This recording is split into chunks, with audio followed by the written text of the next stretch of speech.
Alright, because I'm still hopped up on pain meds, and I haven't posted a video in a while, I wanted to give you some extra videos this weekend, and I just talked about this a lot, but wasn't really diving into it in my last video, which was our movie remakes destined to fail. I think that's what I'm going to call it. I think that's what I said in the video. I can't remember exactly.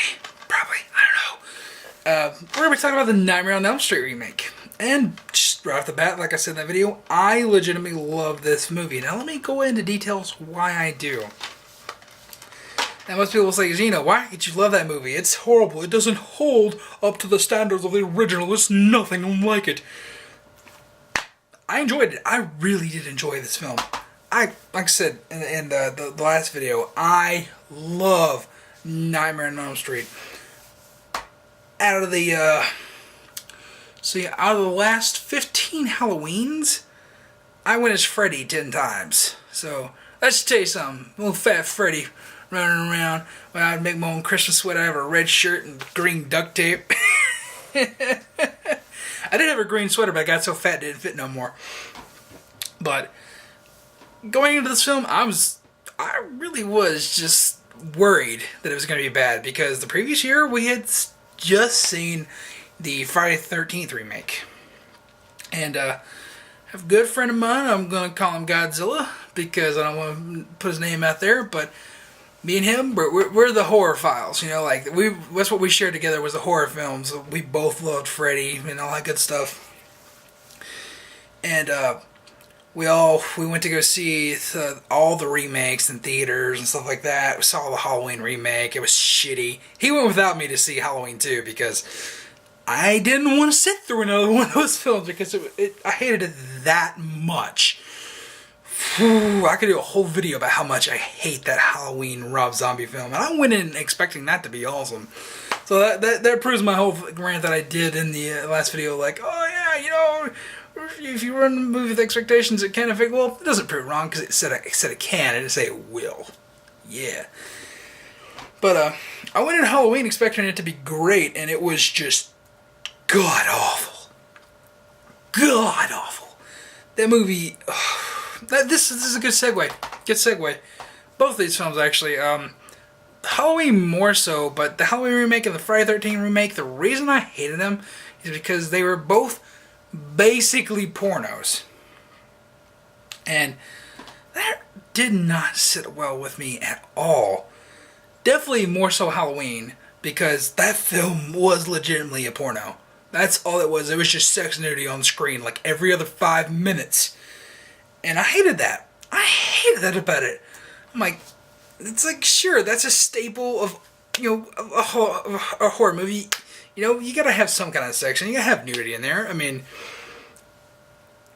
personally, I don't think you need it. And that's what I love so much about this Nightmare on Elm Street remake.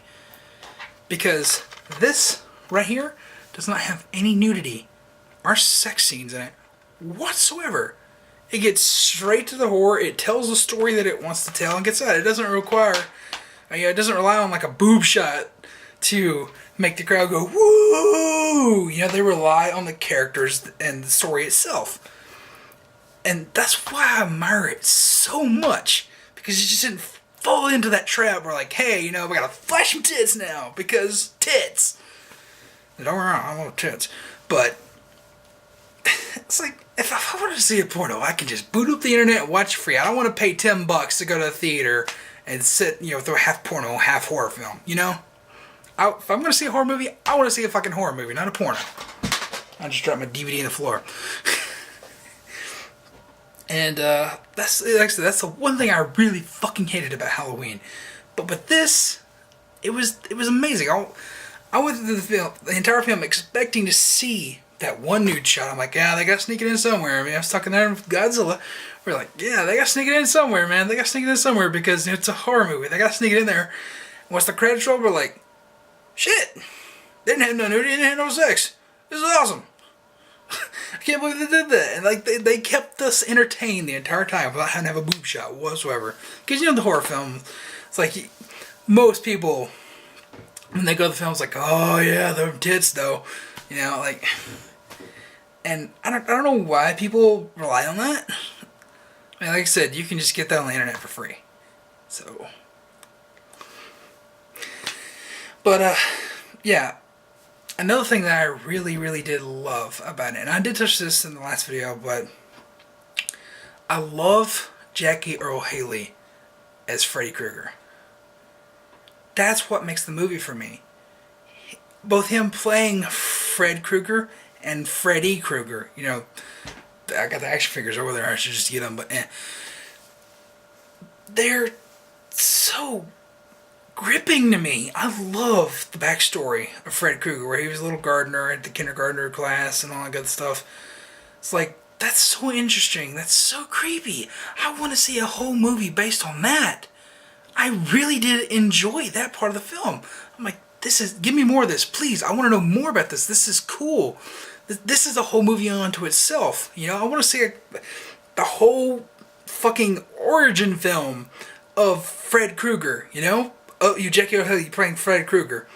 I mean, they pretty much gave you the highlights in this film, but I really did enjoy all that stuff. That was amazing. So good. And like I said, Freddy Krueger himself, so chilling to me. So sadistic. I look at that, I'm like, if Freddy Krueger was real, that's what he would be like. I fucking love Robert Englund and, you know, the whole jovial, jokey Freddy, you know? I fucking love that. That's amazing. But this take was so different and so refreshing to me that I think I actually like it as much, if not more, than Robert Englund's Freddy. Yeah, heresy, I know. You know, blasphemy. Slap me in the face, you know? Yeah, who gives a shit? But I enjoyed it that much. And this is a kid who always went as Freddy Krueger for Halloween. You know, like, even to this day, even though I'm fucking 22 years old, Halloween, I'll still throw on my Freddy mask that's like 10 years old. And I'll just like sit on the front porch and hand out candy because I love Freddy Krueger that much. And this is the Robert Englund Freddy mask, by the way. I love all the Freddy films. You know, all the Nightmare on Elm Street films. They're so good. Even the bad ones, they're so good. But this film, I legitimately enjoy it. You know, all the other Freddy films, they get bad. They get bad, let's be honest. But you can enjoy them because of the schlock that Robert Englund throws around as Freddy. That's what you watch those for. You're like, oh, I can't wait to see how he kills somebody and some more jokes. In this film, I was actually rooting for Nancy and for the other human cast. You know, I was like, I hated to see them die. Instead of them just being just horror movie cannon fodder, I cared about them. I wanted to see them succeed. And most people will talk about the whole Freddy twist in this, which, you know, it's not really a twist. But it's like where they try to play like he was falsely accused and stuff like that. I bought into that the first time I watched it. And even on repeat viewings, I still buy into it as I'm watching it. Even though I know the outcome, I'm like, you know, watching this, I'm like, I can get that, you know, that they falsely accused this guy. I could buy this. I really could buy this. Like, if this was real, I could totally buy that this actually happened. You know, like, they were overzealous and they burned the wrong guy and stuff like that because the kids were lying. That's such a great plot point. I really did enjoy that. And of course, you know, the whole twist that if he was just an evil bastard the entire time, which I kind of hate. I really wish that they had just stuck to their guns in the story and said Freddy was wrongly accused the entire time, and that after he was burned, that, you know, to death. It's no other way that you can go after that. You know, after he was burned to death. That's when you decided, like, I'm going to become the monster that you thought I was. Like, I really wish that they had kept that in the film. And that's the only real aspect of the film that I don't like, is the twist at the end. You know, but the whole leading up to that where it's like, oh man, maybe he was wrongly accused. I ate that shit up. I'm like, this is awesome. I want this to be real. You know, I love this.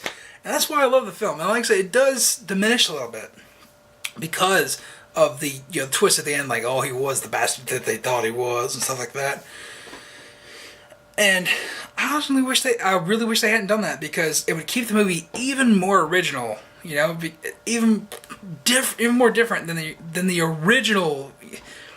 It would keep it more original than the original. You know, it would keep it original enough that it would separate it from the original film and be its really own thing that just has Freddy Krueger in it. You know, a true different take on Freddy Krueger, and for the most part, that's what it is. And that's why I love it, because it's like you're watching in this one tank. It's like, oh, what's going on over here? Oh, this is good too. I like this, you know. But then that tank bled over into this tank a little bit, and that's what I think a lot of people latched onto. That it, I don't know. I don't know why people really hate this movie. To me, it's the best out of all the remakes. You know, like all the Platinum Dunes remakes and stuff like that.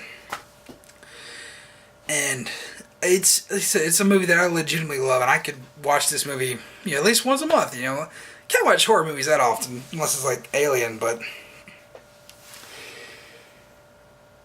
Nightmare on Elm Street, I really do enjoy. I really do enjoy that film. And like I said, I love the entire cast. They were pretty good. I loved all the Freddy kills in this. All the Freddy kills I thought they were, you know, both inventive and great callbacks to old Freddy stuff, you know? It was the right amount of doing your own thing and calling back on nostalgia. I enjoyed that. Like I said, I ate this movie up. I walked out of this film so buzzed. I'm like, yeah. But the only thing that me and Godzilla both said coming out was like, I kind of wish they'd kept Freddy the good guy. You know, like, I wish they'd kept him good. And that's the reason why he's evil, because they wrongly accused him.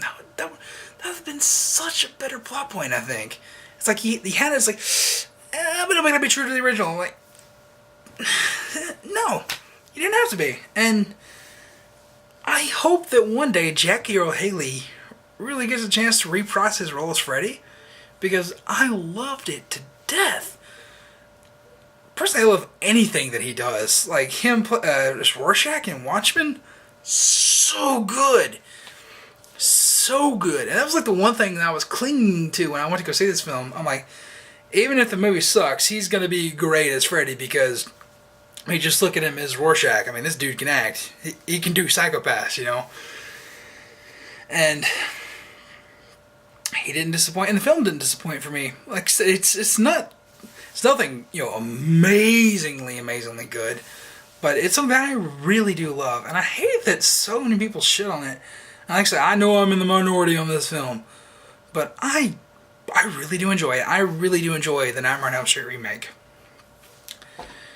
And yeah,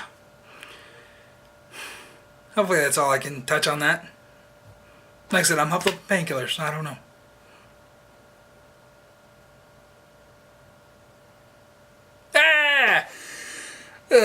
Anyways, I've been the Beers Neil for Clicking Things Entertainment. If you have any questions, comments, concerns, whoa, I slurred all that. If you have any questions, comments, or concerns, leave them in the comments down below, and I'll see you in the next video.